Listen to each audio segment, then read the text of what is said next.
അലറണ്ട, പൂവാണ്. മനസ്സൊന്നും പറയാ, ദൈവം നിന്നോട് ചോദിക്കും. നിറഞ്ഞു വന്ന കണ്ണുനീർ തുടച്ചുകൊണ്ട് ശീതളിന് പുറകെ കണ്ണീരുമായി ശില്പയും നടന്നകന്നു. എല്ലാം കേട്ട് തറച്ചു നിൽക്കുകയാണ് കൃപ. ഭദ്രക്ക് അവളെ എന്തു പറഞ്ഞ് സമാധാനിപ്പിക്കണമെന്ന് അറിയുന്നില്ലായിരുന്നു.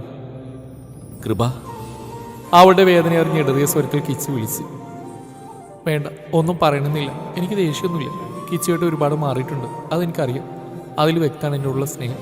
പക്ഷെ ഒന്ന് ഞാൻ പറയാം, ആ കുട്ടികൾ പറഞ്ഞ വാക്ക് എന്നെ പറഞ്ഞതിലേക്ക് വിഷമമില്ല. എന്നാ കൃപ ഒന്ന് തേങ്ങിക്കൊണ്ട് കണ്ണു തുടച്ചു. ഓരോ തവണ നിങ്ങൾ ഇഷ്ടമാണെന്ന് പറയുമ്പോൾ അവളുടെ മനസ്സിൽ അറിയാതെങ്കിലും നിങ്ങൾ പതിഞ്ഞു കാണും. ഒരു മറുപടി തന്നില്ലെങ്കിൽ പോലും അവൾ ഒരുപാട് സ്വപ്നങ്ങൾ നെയ്തു കൂട്ടും. കിച്ചുവിനെല്ലാം തമാശയായിരുന്നിരിക്കാം. എന്നാൽ അവളുടെ മാനസികാവസ്ഥയെക്കുറിച്ച് ചിന്തിച്ചിട്ടുണ്ടോ? ഇപ്പം നടന്നകലുമ്പോൾ അവരുടെ മനസ്സ് എത്ര നൊന്താണെന്ന് ചിന്തിച്ചിട്ടുണ്ടോ? ഒരാളില്ലെങ്കിൽ മറ്റൊരാളെന്ന് ചിന്തിച്ച് മുന്നോട്ട് പോകുന്നവരും വാങ്ങിക്കൂടുന്നത് പെണ്ണിൻ്റെ ശാപമാണ്. തേച്ചാലും ആയിച്ചാലും പോവാത്ത പാപക്കറ ഒടുവിലെല്ലാം വന്ന് പതിക്കുന്നത് നിങ്ങളുടെ കൂടെ ജീവിക്കാൻ വരുന്ന പെൺകുട്ടിയിലും. എന്തിനാ കിച്ചുവേട്ട? ദേഷ്യം കൊണ്ടല്ല, സങ്കടം കൊണ്ട് പറഞ്ഞതാ. അത്രയും പറഞ്ഞുകൊണ്ട് കൃപ നടന്നകന്നു. കിച്ചു ഭൂമി പിളർന്നു പോയതെങ്കിലെന്ന് ആശിച്ചു പോയി. ഓരോ പെൺകുട്ടിക്ക് പുറകെ പോകുമ്പോഴും ഒരാവേശമായിരുന്നു, അവരെ മണ്ടികളാക്കുന്ന സന്തോഷമായിരുന്നു. എന്നാൽ ഇതൊന്നും ചിന്തിച്ചില്ലല്ലോ ദൈവമേ. കിച്ചു ഒരടി പോലും ചലിക്കാതെ നിന്നു. കിച്ചുവേട്ടാ, നിങ്ങൾ ആൺകുട്ടികൾക്കൊരു സ്വഭാവമുണ്ട്. ഒരു പെണ്ണിനെ ഇഷ്ടപ്പെട്ടാൽ എത്ര കഷ്ടപ്പെട്ടും അവളുടെ പുറകെ നടന്ന് വളക്കും. അവൾക്ക് വേണ്ടി എന്ത് ചെയ്യാൻ തയ്യാറാവും. എന്നാൽ പെൺകുട്ടികൾ അല്പം ചാടിയിട്ട് തന്നെ നടന്നെന്ന് വരും. അതിനർത്ഥം ഇഷ്ടമില്ലെന്നല്ല, അത് തുറന്നു പറയാൻ പേടിച്ചിട്ടാണ്. എന്നാൽ അവർ നിങ്ങളെ ശ്രദ്ധിക്കുന്നുണ്ടാവും. നിങ്ങളുടെ ഓരോ മാറ്റവും അവൾ അറിയും. എന്നാൽ അവൾ ഇഷ്ടം തുറന്നു പറയുന്ന നിമിഷം മുതൽ നിങ്ങൾ അവളുടെ മാത്രമാണ്. അതിൽ ആരെതിരെ വന്നാലും പൊരുതി നിൽക്കും. അതാണിപ്പോൾ കൃപയിൽ ഞാൻ കണ്ടത്. ഒന്ന് പുറകെ ചെല്ലാൻ അവൾ ആഗ്രഹിക്കുന്നുണ്ടാവും. ചെന്ന് സമാധാനിപ്പിക്കും. അല്പം വഴക്ക് പറഞ്ഞാൽ സ്നേഹം കൊണ്ടാണ്. ചെല്ലി ചേട്ടാ. ഭദ്ര പറയുന്ന വാക്കുകളുടെ പൊരുൾ മനസ്സിലാക്കിയായിരുന്നു കിച്ചു. ഒട്ടും ചിന്തിക്കാതെ കിച്ചു കൃപക്കരിയിലേക്ക് ഓടി. കൃപ, കൃപ, ഒന്ന് നിന്നേ. കൃപയെ തടഞ്ഞെടുത്തിക്കൊണ്ട് കിച്ചു പറഞ്ഞു. എന്നാൽ കൃപ മൗനം പാലിച്ച് നിന്നു. കൃപ, ആദ്യമേ സോറി, ഇങ്ങനൊരു അവസരം ഉണ്ടാക്കിയത്. കർമ്മ ഈസ് ബൂമറാങ്. ഞാൻ ചെയ്തു കൂട്ടിയ തെറ്റുകളാണ് ഇന്നെന്നെ പിന്തുടരുന്നു. അത് അനുഭവിക്കാൻ ഞാൻ ബാധ്യസ്ഥനാണ്. പക്ഷേ കൃപ, ഞാൻ ഒത്തിരി മാറി. ഇപ്പം എൻ്റെ മനസ്സിൽ നീ മാത്രമേ ഉള്ളൂ. ഇനി ഇതുപോലൊരു അവസരം ഞാൻ ഉണ്ടാക്കി, ഉറപ്പ്. പ്ലീസ് കരയില്ലേ, പ്ലീസ്. കിച്ചു പറയുന്നേട്ട് കൃപ കണ്ണുനീർ തുടച്ച് നീക്കി. എനിക്കറിയാം, സാരമില്ല. ഞാൻ അപ്പോഴത്തെ വിഷമത്തിൽ പറഞ്ഞു. കിച്ചുവേട്ടൻ പോയിക്കോളൂ. പറഞ്ഞു തീരും മുന്നേ ഒരു കാർ അവൾക്കരികിലൂടെ പാഞ്ഞു പോയി. കിച്ചു ഞെട്ടലോടെ കൃപയുടെ കയ്യിൽ പിടിച്ച് വലിച്ചുകൊണ്ട് അവൻ്റെ നെഞ്ചിലേക്ക് ചേർത്ത് നിർത്തി. രണ്ടാളും നന്നായി കിതക്കുന്നുണ്ടായിരുന്നു. വാക്കുകൾ കൊണ്ട് നിർവചിക്കാനാവാത്തത് അവരുടെ കണ്ണുകൾ പങ്കുവെച്ചു. ഇന്നാണ് പാലക്കാട്ടേക്കുള്ള യാത്ര. കാറിലാണ് യാത്ര. ഒരു കാറിൽ രേവതിയമ്മ, ദേവച്ചൻ, ദാസേട്ടൻ, നവ്യ, രൂപ, നീതൂട്ടി. മറ്റൊരു കാറിൽ ദച്ചു, നന്ദ, ലൂക്ക, എൽസ, ദേവ, ഭദ്ര. ദാസേട്ടനും ദേവനുമാണ് ഡ്രൈവ് ചെയ്യുന്നു. എഴുതി പാലക്കാട് വീട്ടിൽ ആർക്കുണ്ടെന്ന് അമ്മ പറഞ്ഞു. നന്ദ താടിക കൈകുത്തിയോണ്ട് ചോദിച്ചു. അങ്ങനെ ചോദിച്ചാ അമ്മയുടെ അച്ഛൻ, അമ്മ, 2 ചേട്ടന്മാർ, അവരുടെ ഭാര്യമാർ, മക്കള്, അങ്ങനെ. ഭദ്ര വിരലെണ്ണി തിട്ടപ്പെടുത്തിക്കൊണ്ട് പറഞ്ഞു. അമ്മയുടെ ചേട്ടന്മാർ വലിയ പുള്ളികളാണ്. ഐ മീൻ അച്ഛനെ കണ്ടെടുത്തിട്ട് പെരുമാറുമെന്ന്. രൂപ ആസ് യൂഷ്വൽ കൊളോക്കിയലായി പറഞ്ഞതാണ്. എൻ്റെ രൂപേ, പോകുന്ന മുന്നേ നീ നിന്റെ കരിനാവ് വളക്കല്ലേ. ഞാൻ എങ്ങനെയും രണ്ടറ്റൊന്ന് കൂട്ടി മുട്ടിച്ചോട്ടെ. രേവതിയമ്മ മുഖം ചുളിച്ചുകൊണ്ട് വ്യാകുലതയോടെ പറഞ്ഞു. സമയം കടന്നുപോയിക്കൊണ്ടിരുന്നു. യാത്രക്കിടയിൽ ഒട്ടനവധി തവണ ഭദ്ര ഛർദ്ദിച്ചു. അതോടെ ദച്ചുവേട്ടൻ ഡ്രൈവിംഗ് സീറ്റിലേക്കും ദേവൻ ഭദ്രക്ക് അരികിലും എത്തി. അവളാകെ തളർന്നിരുന്നു. ദേവന്റെ മുഖത്ത് പരിഭ്രമം വ്യക്തമാണ്. ലൂക്ക എൽസയെ നെഞ്ചോട് ചേർത്ത് കിടക്കുന്നു. രണ്ടാളും നല്ല ഉറക്കത്തിലാണ്. നന്ദൂട്ടിയും പതിയെ ഉറക്കത്തിലേക്ക് വഴുതി വീണു. ദച്ചു ഡ്രൈവിങ്ങിൽ മാത്രം ശ്രദ്ധ കേന്ദ്രീകരിച്ച് ഇരിപ്പാണ്. ക്ഷീണം തോന്നുന്നുണ്ടോ? ഞാൻ ഡ്രൈവ് ചെയ്യണോ? ദേവൻ ദച്ചുവിനോടായി ചോദിച്ചു. വേണ്ട, നീ അവളെ ശ്രദ്ധിച്ചാൽ മതി. പാവം നന്നായി ക്ഷീണിച്ചു. ദച്ചുവേട്ടൻ പറയുന്നത് ശരിയാണ്. അവൾ ഒരുപാട് ക്ഷീണിച്ചിരിക്കുന്നു. മുഖം അത് വ്യക്തമാക്കുന്നുണ്ട്. പാവം നല്ല ഉറക്കത്തിലാണ്. എന്നാൽ തല എങ്ങോട്ടുമില്ലാതെ ചാഞ്ചാടുന്നു. ഇത് കാണവേ ദേവന്റെ മനസ്സ് വല്ലാതെ നൊന്തു. ദേവൻ പതി ഭദ്രയെ ഉണർത്താതെ അവളെ തന്നെ നെഞ്ചിലേക്ക് ചേർത്തു. ശരീരത്തിന്റെ മയക്കവും വിൻഡോയിലൂടെ വരുന്ന തണുത്ത കാറ്റും ഭദ്ര ദേവനിലേക്ക് ഒതുങ്ങിക്കൂടി. നന്ദൂട്ടിയുടെ അവസ്ഥയും മറിച്ചല്ല, ഉറക്കത്തിൽ തത്തിക്കളിക്കുകയാണ്. ദച്ചു അവള് പതി അവന്റെ ചുമലിലേക്ക് ചായ്ച്ച് കിടത്തി. പുലർച്ചയോടെ എല്ലാവരും ചന്ദ്രോ തറവാട്ടിൽ എത്തിച്ചേർന്നു. അവരെ സ്വീകരിക്കാൻ മുന്നിൽ തന്നെ രേവതിയുടെ അച്ഛനും അമ്മയും ഉണ്ടായിരുന്നു. പേരമക്കളെയും മരുമക്കളെയും മുത്തശ്ശി പതിയെ തലോടി സന്തോഷം കണ്ടെത്തി. എന്നാൽ ആരെയും നോക്കാനും സുഖവിവരം അന്വേഷിക്കാനുള്ള അവസ്ഥയിലായിരുന്നില്ല നമ്മുടെ പിള്ളേർ. ഒരു ബെഡ് കിട്ടിയാൽ കിടക്കാമായിരുന്നു എന്ന ചിന്തയാണ് എല്ലാത്തിനും. എല്ലാവരും ക്ഷീണിച്ച് കാണുമല്ലേ? മുകളിലെ മുറികൾ നിങ്ങൾക്കായിട്ട് ഒരുക്കിയതാ. എല്ലാവരും ചെന്നോളൂ. ഒന്ന് വിശ്രമിച്ചിട്ടാവാം കുശലാന്വേഷണമൊക്കെ. മുത്തശ്ശൻ പറയുന്ന കേൾക്കുവേ നന്ദൂട്ടി മുത്തശ്ശനെ ഇറുകെ പോണെന്നു. താങ്ക് യു മുത്തശ്ശ. മുത്തശ്ശനാണ് മുത്തശ്ശൻ. അപ്പം എല്ലാവരും ഗുഡ് നൈറ്റ്. പറഞ്ഞു തീരും മുന്നേ നന്ദൂട്ടി അകത്തേക്ക് അയച്ചെന്നു. വാ മോനെ. ദേവനാരായണൻ മുത്തശ്ശിയും മുത്തശ്ശനും ഒരുപോലെ അകത്തേക്ക് ക്ഷണിച്ചു. രേവതിക്കും പിള്ളേർക്ക് അത് കേൾക്കി ഒരുപാട് സന്തോഷം തോന്നി. എല്ലാവരും അകത്തേക്ക് കയറി അവരവരുടെ മുറിയിൽ കയറി കഥകടച്ചു. മുറിയിലെത്തിയ ശേഷം ഉറങ്ങാൻ ഭദ്ര വിസമ്മതിച്ചെങ്കിലും ദേവന്റെ നിർബന്ധപ്രകാരം അവളും കൂടെ ചെന്ന് കിടന്നു. ഇതാണ് ചന്ദ്രോത്ത് തറവാട്. കാരണവർ ചന്ദ്രശേഖരൻ, ഭാര്യ കാവേരി, രേവതി ഉൾപ്പെടെ 3 മക്കൾ. മൂത്തവൻ രാജശേഖരൻ, രണ്ടാമൻ രഘുചന്ദ്രശേഖർ. രാജശേഖരൻ ബാങ്കിൽ ജോലി ചെയ്യുന്നു. രഘുചന്ദ്രശേഖർ സെയിൽസ് ടാക്സ് ഡിപ്പാർട്ട്മെന്റിലും. രാജിന് 2 പെൺമക്കൾ, റിയും സിയും. രഘുവിന് 2 ആൺമക്കൾ, പ്രണവും പ്രവീണും. നേരെ 7 മണിയോടെടുത്തപ്പോൾ എല്ലാവരും ഉണർന്നു. നന്ദൂട്ടി ഉറക്കച്ചടവോടെ കണ്ണും തിരുമ്മിക്കൊണ്ട് മുന്നോട്ട് നടന്നു. കണ്ണുപോലും നേരെ തുറന്നിട്ടില്ല. നോക്കുമ്പോൾ ദേവൻ അവിടെയുള്ള തൂണിച്ചാരി നിന്ന് കോളിലാണ്. നന്ദ ഒട്ടും ചിന്തിക്കാതെ ദേവന്റെ പുറത്തേക്ക് ചാഞ്ഞു നിന്നു. പുറകിലൂടെ ഇറുകെ പുണർന്നു. Good morning ദേവേട്ട. അതിനവ മറുപടിയൊന്നും കൊടുത്തില്ല. എന്നെ എടുക്ക് ദേവേട്ട, നന്ദൂട്ടിക്ക് ഉറക്കം മതിയായില്ല. എടുക്ക് ദേവേട്ട. അവൾ കുറുമ്പോടെ ചിനുങ്ങി. എടുക്കുന്നതുകൊണ്ട് ബുദ്ധിമുട്ടുണ്ടായിട്ടല്ല, അതുകൊണ്ട് വീട്ടുകാരെന്നെ പഞ്ഞി കിട്ടാലോ. ദേവനിൽ നിന്ന് വ്യത്യസ്തമായ ശബ്ദം കേട്ട് നന്ദു കണ്ണുകൾ വലിച്ചു തുറന്നു. അവനിൽ നിന്ന് അടർന്നു മാറി. ഒരു ചാര നിറമുള്ള ഷർട്ടും കറുത്ത കൈലിയുമാണ് വേഷം. നെറ്റിയിൽ ചന്ദനക്കുറി, സിരിതൂവിയ മുഖം. താനാരാ? നന്ദു കണ്ണുകൾ തിരുമ്മിക്കൊണ്ട് നോക്കി. ഒറ്റ നോടിൽ ദേവനാണെന്നേ പറയും. ഞാൻ പ്രണവ്, നന്ദയുടെ ചെറിയ മാമന്റെ മോനാ. എന്ത് ഇപ്പോൾ ഓർക്കഷനും മാറിയോ, അതോ ഇനി ഞാൻ എടുക്കണോ? പ്രണവിന്റെ ചോദ്യത്തിൽ നന്ദയാകെ ചൂളിപ്പോയി. സോറി, ഞാൻ ദേവേട്ടാണെന്ന് കരുതി പറഞ്ഞതാ. സോറി പ്രണവേട്ട, അവൾ വ്യാകുലതയോടെ പറഞ്ഞു. ഏയ് കൂൾ, ഞാൻ ചുമ്മാ ചോദിച്ചാ, എനിക്ക് മനസ്സിലായി. രേവതി അമ്മ വരുമ്പോഴൊക്കെ പറയാറുണ്ട് ഞാൻ ദേവനായിട്ട് നല്ല സാമ്യമുണ്ടെന്ന്. പിന്നെ ഞാനും ദേവനെ പോലെ നിനക്ക് ചേട്ടൻ തന്നെയാ. അതുകൊണ്ട് എടുത്തുകൊണ്ട് പോകുന്നതുകൊണ്ട് കുഴപ്പമൊന്നുമില്ല. എന്ത് വേണോ? കുസൃതിയോടെ പ്രണവ് ചോദിച്ചു. പോടാ, പൊട്ടിച്ചിരിച്ചുകൊണ്ട് നന്ദി. പോടാന്നോ? ആ പോടാന്ന് തന്നെ. ഞാൻ എൻ്റെ ചേട്ടന്മാരെ ഇഷ്ടം കൂടുമ്പോൾ അങ്ങനെ വിളിക്കാറ്. ചേട്ടനല്ലേ, അപ്പോൾ വിളിക്കാലോ. അത്രയും പറഞ്ഞുകൊണ്ട് അവൾ താഴേക്ക് ഓടി. ഡേയ് നിൽക്കടി അവിടെ, കുറുമ്പി. കുട്ടിപ്പട്ടാസാണെന്ന് പറഞ്ഞപ്പോൾ ഇത്രയും പ്രതീക്ഷിച്ചില്ല. ഉഫ്, കാന്താരി. പ്രണവ് ചിരിയോടെ അവൾക്ക് പുറകെ ചുവടുവെച്ചു. പ്രണവേട്ടാ എന്ന് വിളിച്ചുകൊണ്ട് റിയ ഓടിച്ചെന്ന് ദേവന് ഇറുകെ പുണർന്നു. എന്നാൽ ഇതേതാ പിശാചി എന്ന നോട്ടമാണ് ദേവന്റേത്.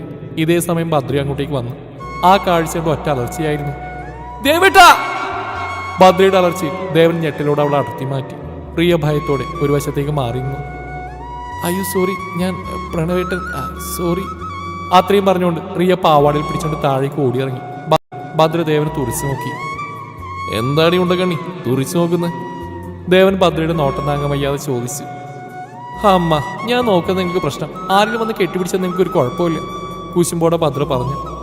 ആ കുഴപ്പമില്ല, ഇത് നീ അതവള്, ആ വ്യത്യാസം ഉണ്ടല്ലോ. ഭദ്രയെ ചൊടിപ്പിക്കാനായി ദേവൻ പറഞ്ഞു. ദുഷ്ട മനുഷ്യൻ, ഇങ്ങനെ പ്രേമിച്ചിന് എനിക്ക് ഇത് തന്നെ കിട്ടണം. ശബ്ദം താഴ്ത്തിക്കൊണ്ട് ഭദ്ര പിറുവിറുത്തു. എന്തെങ്കിലും പറയാണ്ടെങ്കിലും മുഖത്ത് നോക്കി പറയടി. ദേവൻ ചിരി കടിച്ചു പിടിച്ച് ഗൗരവം നടിച്ചുകൊണ്ട് പറഞ്ഞു. ഒന്നുമില്ല, ഞാൻ പോണു. നിറഞ്ഞു വന്ന കണ്ണുനീർ അടക്കി പിടിച്ചുകൊണ്ട് ഭദ്ര നടന്നെങ്കിലും ദേവന്റെ വാക്കുകൾ അവിടെ കാലുകൾ നിശ്ചലമാക്കി. ആ സ്വന്തമായിട്ടൊരു കെട്ടിയുണ്ടായിട്ടും ആരെങ്കിലും പുണരുന്നും കാത്തിൽക്കാനാ എന്റെ വിധി. ദേവൻ പറഞ്ഞതിന്റെ പൊരുൾ മനസ്സിലാക്കവേ ഭദ്ര ഓടിച്ചെന്ന് ദേവന് ഇറുകെ പുണർന്നു. നെഞ്ചിലേക്ക് മുഖം പൂഴ്ത്തിക്കൊണ്ട് കയ്യിലും നെഞ്ചിലും മാറി മാറി ഇടിച്ചു. ദേവന് അവളെ ചേർത്ത് പിടിച്ചു. ഒരു പുഞ്ചിരിയോടെ അവളുടെ പ്രഹരങ്ങൾ ഓരോന്നും അവൻ സ്വീകരിച്ചു. കുശുമ്പി പാറു. ഭദ്രയുടെ തലക്കിട്ട് കൂട്ടിക്കൊണ്ട് ദേവൻ പറഞ്ഞു. ആ കുശുമ്പ് തന്നെയാ, നീ എന്റെ മാത്രം ഫ്രണ്ടാ. അപ്പൊ എന്നെ മാത്രം കെട്ടിപ്പിടിച്ചാൽ മതി. അല്ല പിന്നെ തെമ്മാടി, ഇവിടുന്ന് പോകുന്നവരെ മദ്യം പുകയിലെ കൈകൊണ്ട് തുടരുന്ന അമ്മ പറഞ്ഞിട്ടുണ്ട്. ഉണ്ടാവില്ലെന്ന് ഞാനും വാക്കും കൊടുത്തു. So no alcohol, no smoking, കേട്ടല്ലോ? ഉവ്വ് തമ്പുരാട്ടി, നീ ഒരുപാട് തുള്ളുന്നുണ്ട്. എല്ലാം ഞാൻ നിർത്തി തരാം കേട്ടോ പൊണ്ടാട്ടി. ഒരു ചിരിയോടെ ഭദ്ര അവനിലേക്ക് ഒന്നുകൂടെ ചേർന്ന് നിന്നു. റൊമാൻസ് കഴിഞ്ഞെങ്കിൽ പോവായിരുന്നു. ഒരു ചെറുപ്പക്കാരൻ അടുത്തേക്ക് വന്നുകൊണ്ട് പറഞ്ഞു. നല്ല ഉയരവും നല്ല പേഴ്സണാലിറ്റിയുള്ള ഒരു സുന്ദരൻ. അവന്റെ ശബ്ദം കേട്ട് ഭദ്രയും ദേവൻ അടർന്നു മാറി. ഞാൻ ഡിസ്റ്റർബ് ചെയ്തില്ലല്ലോ അല്ലേ? ഞാൻ പ്രവീൺ, ദേവനല്ലേ? രേവതിയമ്മ പറഞ്ഞപ്പോൾ പ്രണവിനോട് ഇത്രയും സാമ്യം പ്രതീക്ഷിച്ചില്ല. കാണാൻ ഒരുപോലെയല്ല, പക്ഷേ ഒറ്റ നോട്ടത്തിൽ അങ്ങനെ തോന്നും. എന്നാൽ നമുക്ക് പോയാലോ? എല്ലാവരും കാത്തിരിക്കുക നിങ്ങൾക്ക് വേണ്ടി, അല്ല നമുക്ക് വേണ്ടി. പ്രവീൺ രഘുചന്ദ്രശേഖർ ആളൊരു അട്ടാറ ഐറ്റമാണ്. മടിയാണ് മൂപ്പരുടെ മെയിൻ. എന്തിന് എക്സ്ക്യൂസ് ആണ്ടെന്ന മടിയാണ്. ദേവനൊന്നും മിണ്ടാതെ ഒരു ചിരിയിലൊതുക്കി താഴേക്ക് നടന്നു. പുറകിലായി പ്രവീണും ഭദ്രയും. എക്സ്ക്യൂസ് മീ സിസ്റ്റർ, നിങ്ങളുടെ പ്രണയവിവാഹമാണോ? പ്രവീൺ ശബ്ദം താഴ്ത്തിക്കൊണ്ട് ചോദിച്ചു. അല്ല, സംഭവബഹുലമായ കല്യാണമായിരുന്നു. പറയുവാണെങ്കിൽ ഞങ്ങളുടെ കല്യാണം ഞങ്ങൾ പോലും അറിഞ്ഞിട്ടില്ല. ഭദ്രയും ശബ്ദം താഴ്ത്തി പറഞ്ഞു. വാവ്, ഇൻട്രസ്റ്റിംഗ്. അപ്പോൾ കല്യാണത്തിന് ശേഷമുള്ള പ്രണയം അല്ലേ? അല്ല, ഞങ്ങൾക്കിടയിൽ പ്രണയമൊന്നുമില്ല. ഞങ്ങൾ നല്ല ഫ്രണ്ട്സാണ്. സ്നേഹവും കരുതലും മാത്രം. അതും പറഞ്ഞുകൊണ്ട് ചിരിയോടെ ഭദ്ര ദേവന്റെ അടുത്തേക്ക് ഓടി. നോ, കേട്ടതിന്റെ പ്രശ്നമല്ല, കണ്ടതിന്റെ പ്രശ്നമാണ്. ഏയ് അല്ല, ഞാനെന്തിനത്രയ്ക്ക് ചിന്തിക്കുന്നത്? അതൊക്കെ വലിയ പണിയാണ്. നോ പ്രവി, തലക്ക് റെസ്റ്റ് കൊടുക്ക്. കണ്ടില്ലേ, ഇതാണ് സ്വഭാവം. എവിടെ പഠിക്കാൻ അയച്ചാലും 3-ാം ദിവസം വീട്ടിലെത്തും. പക്ഷെ പ്രാണ, അതായത് പ്രണം, അത് പ്രവിയുടെ പ്രാണനാണ്. ഏട്ടന് വേണ്ടി പ്രാണൻ കൊടുക്കാൻ തയ്യാറായ അനിയൻ. രഘുചന്ദ്രൻ ഒഴിച്ച് എല്ലാവരും തറവാട്ടിൽ വലിയ പൂമുഖത്ത് ഒത്തുകൂടി. രേവതിയോട് ഇപ്പോഴും ദേഷ്യമുള്ളത് രഘുവിന് മാത്രമാണ്. കാരണം രേവതി അത്രമേൽ സ്നേഹിച്ച രഘുവായിരുന്നു. ആ ഒരു സങ്കടം രേവതിയുടെ മനസ്സിൽ ഇപ്പോഴും വിങ്ങുന്നുണ്ട്. ദേവനാരായണ, നിന്റെ മക്കളെല്ലാം നിന്നെപ്പോലെ നല്ല ചുറുചുറുക്കും സ്നേഹമുള്ളവരാ. ഈ കൊച്ചു കുറുമ്പി മാത്ര രേവതിയെ പോലെ. നന്ദൂട്ടിയെ തഴുകിക്കൊണ്ട് മുത്തശ്ശൻ പറഞ്ഞു. ദേവച്ചനൊരു പുഞ്ചിരി സമ്മാനിച്ചു. അതുമാത്രമല്ല മുത്തശ്ശൻ, മടിയിൽ നമ്മളെ പ്രാവിയെ കടത്തി വിട്ടു. എന്നെ ഒന്ന് എടുക്ക് ദേവേട്ടെന്ന് പറഞ്ഞിട്ട് എന്റെ മുമ്പിൽ കയ്യും പൊക്കിന്ന് ഈ പെണ്ണ്. ചിരിയോടെ പ്രാണ എല്ലാവർക്കും മുമ്പിൽ നന്ദൂട്ടിയെ കളിയാക്കി. അങ്ങനെയും ഉണ്ടായ കുട്ടി, ഏട്ടന്മാരിപ്പോഴും താലോലിച്ച് നടക്കുക അല്ലയോ? മുത്തശ്ശിയും അവർക്കൊപ്പം കൂടി. ഒന്നും പറയണ അമ്മ, ഏട്ടന്മാർ മാത്രമല്ല ഏട്ടത്തിമാരും കൂടെയുണ്ട് കൊഞ്ചിക്കാൻ. എല്ലാത്തിനും ഒരാൾ കൂടെ വേണം. ഇന്നലെ നോക്കുമ്പോൾ ഭദ്ര ഒരു ഉരുള ഉരുട്ടി കൊടുക്കുന്നു. അടി കിട്ടാതിന്റെ കുറവ് നല്ലോണം ഉണ്ട്. അതെങ്ങനെ ഇതിനെ തൊട്ട ഏട്ടന്മാർക്ക് പൊള്ളും.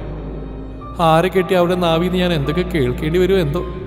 രേവതി നമുക്ക് നല്ല പേടിയുണ്ട്, നമ്മുടെ നന്ദയെ. മുത്തശ്ശി, നന്ദയെ തെറ്റു പറയാൻ പറ്റില്ല. പ്രാണയും ദേവേട്ടനെയും പുറകിൽ നിന്ന് കണ്ട തിരിച്ചറിയില്ല.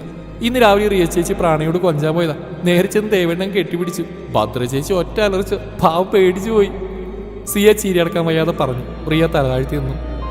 അല്ല മോനെ ദേവ, നീ എന്ത് ചെയ്യാ? നിന്നെ കുറിച്ചൊന്നും അമ്മ പറഞ്ഞിട്ടില്ല. ആ ചോദ്യത്തിൽ ദേവച്ചന്റെ മുഖത്തൊരു പുച്ഛം നിറഞ്ഞു. ദേവനൊന്നും മിണ്ടിയില്ല. അപ്പോഴാണ് രഘുചന്ദ്രൻ അങ്ങോട്ടേക്ക് വരുന്നത്. അവിടെയെങ്കിലും നിശബ്ദത തളം കെട്ടി. രഘുവിനെ കണ്ട് ആരുടെയെല്ലാം ആ മുഖത്ത് ഞെട്ടലായിരുന്നു. അമ്മേ, ഞാൻ ഇറങ്ങുക.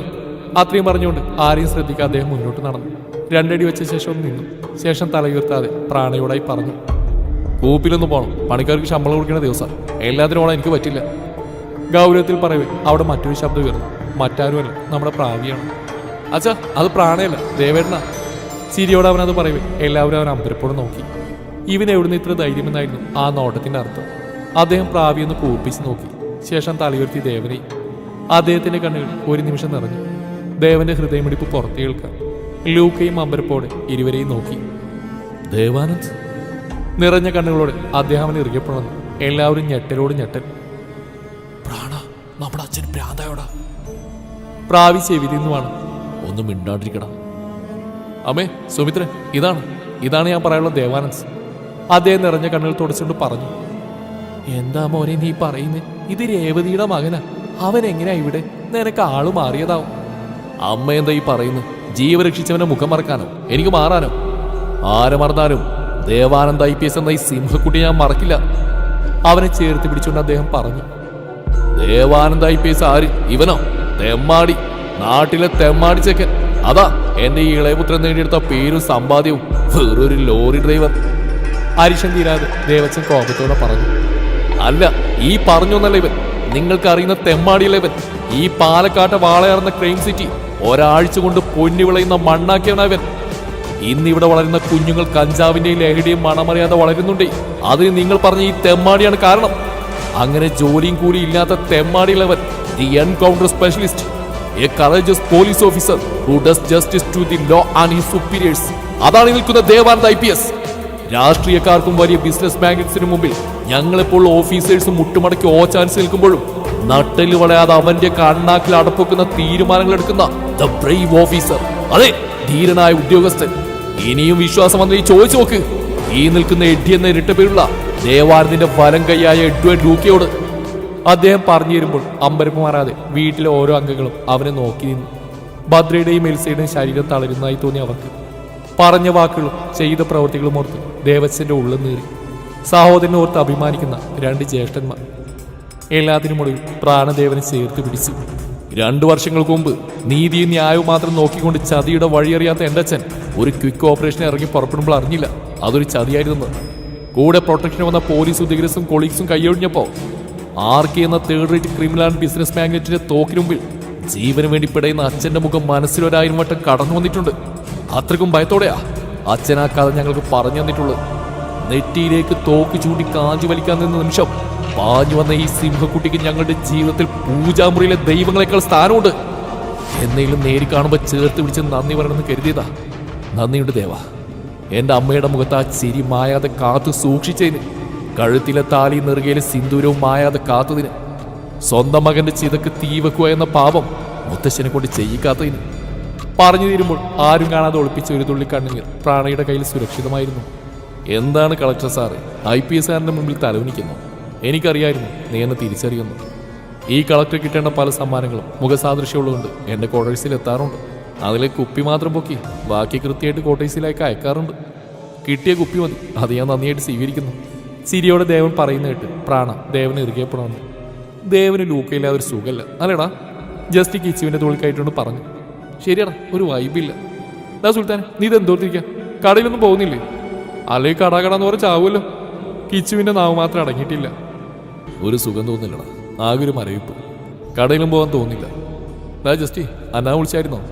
സുൽത്താൻ പരവശനായി ചോദിച്ചു. ആ, അത് പറഞ്ഞപ്പോൾ ഓർമ്മ വന്നേ. ഇങ്ങ് വന്നേ നീ തെണ്ടി. ഞാൻ വിളിക്കുന്നതിനേക്കാൾ കൂടുതൽ നീയാ ഇപ്പോൾ അവൾ വിളിക്കുന്നത്. എല്ലാം കഴിഞ്ഞ് സമാധാനത്തിൽ രാത്രി സുള്ളുമ്പോൾ അപ്പോഴും വിളിക്കുന്നു. വൈദേഹിക്ക് എങ്ങനെയുണ്ട്, വൈദേഹിക്ക് എങ്ങനെയുണ്ട്, വൈദേഹിക്ക് എങ്ങനെയുണ്ട്. ഇത് മാത്രം കേട്ട് കേട്ട് മടുത്തു. നിനക്ക് പ്രാന്തുണ്ടോടാ? ജസ്റ്റിയുടെ രോദനം. ആഹാ, അതാണോ? അങ്ങനെ വരട്ടെ. അപ്പൊ അതാണ് സുഖലായ്മയുടെ കാരണം. എടാ സുൽത്താനെ, അസുഖം നിന്റെ ശരീരത്തിനല്ല, മനസ്സിനാണ്. ആ അസുഖത്തിന്റെ പേരാണ് പ്രണയം. അതിന് ഒറ്റ മരുന്നേ ഉള്ളൂ, വൈദേഹി. അവളെ ഡിസ്ചാർജ് ചെയ്യുന്നത് അന്ന വിളിച്ച് പറഞ്ഞു. നീ ചെന്ന് അവളെ കാണും, കണ്ടു സംസാരിക്കും. രുദ്രനാണ്. നന്ദയെ കാണാൻ പറ്റാത്തതിന്റെ വിഷമം. അതാണ് സുൽത്താനോട് ഇത്രയും ധൈര്യത്തിൽ സംസാരിക്കാനുള്ള കാരണം. ഓഹോ, അപ്പൊ അവള് നിന്നെ വിളിച്ചു അല്ലേ? ആ പെണ്ണ് എന്നെ മാത്രം എന്താ വിളിക്കാത്തെ? കാത്തിരുന്ന് കണ്ണു കഴിച്ചു. ജസ്റ്റ് ഈ ഫോണിൽ നോക്കിക്കൊണ്ട് പറഞ്ഞു. കാത്തിരുന്ന് കണ്ണു കഴിച്ചു. അതൊരു പാട്ടല്ലേ? Kichu no control. ഓടാ പട്ടി. പരട്ട സഹോദരനാണ്, കാര്യം കണ്ട. ചർച്ച തുടങ്ങുമ്പോഴേക്കും സുൽത്താൻ എഴുന്നേറ്റ് നടന്നു. പുറകെ രുദ്രനെ വെച്ച് പിടിച്ച്. മോളെ രേവതി, എന്തായാലും ഇത്രയൊക്കെ ആയ സ്ഥിതിക്ക് ഞാൻ എൻ്റെ ഒരു ആഗ്രഹം പറയാം. എതിർപ്പുണ്ടെങ്കിൽ പറയാം. ഈ കുടുംബം എന്നും ഇതുപോലെ ഒത്തൊരുമയുടെ പോവണമെന്നാണ് എൻ്റെയും നിങ്ങളുടെ അച്ഛൻ്റെയും ആഗ്രഹം. അതിനൊരു ബന്ധം കൂടെ കൂട്ടിക്കെട്ടിയാൽ ദൃഢാവും. അതുകൊണ്ട് നമ്മുടെ നന്ദയെ പ്രാണയെ കൊണ്ട് കെട്ടിച്ചാലോ എന്നൊരു ചിന്ത. എൻ്റെ ഒരു ആഗ്രഹം ഞാൻ പറഞ്ഞതേ ഉള്ളൂ. എന്താ നിങ്ങളുടെ അഭിപ്രായം? മുത്തശ്ശിയുടെ ചോദ്യത്തിൽ നന്ദ ഞെട്ടിത്തറഞ്ഞു നിന്നു. ദേവനും ലൂക്കയും പരസ്പരം നോക്കി. രേവതി അമ്മ ദേവച്ചനെയും. രൂപ ദച്ചുവിൻ്റെ കയ്യിൽ മുറുകെ പിടിച്ചു.